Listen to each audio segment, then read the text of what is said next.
I'm Jacob Edward Weston, and I'm 10. What things can your center of gravity help you with? So I'm Cindy Courage, and I'm the Physical Education, Teacher Education Program Coordinator here at UW-Madison within the Department of Kinesiology, which is in this building, the natatorium.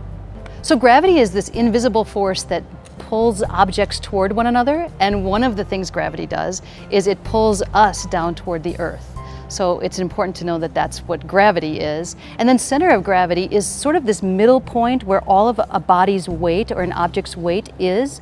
And in people, it's in lots of different places, but in general, it's right about the middle of your body, so a little bit above your belly button. That's your center of gravity. Really, the two big things that it can do is, one is it can make you more stable in situations where you want to be stable. And two, it can help you to move quickly if you're in a situation where you want to move quickly.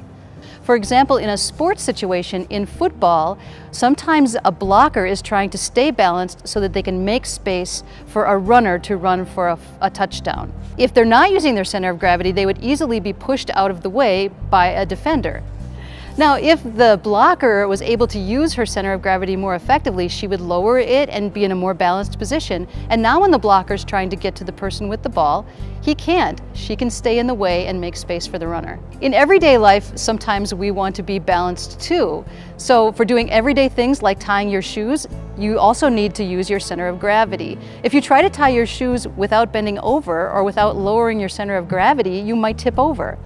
But if you do lower your center of gravity, you can become more balanced and you should be able to tie your shoes without any trouble. The best thing we can do in terms of our center of gravity is to be aware of where it is and then to use it to our advantage.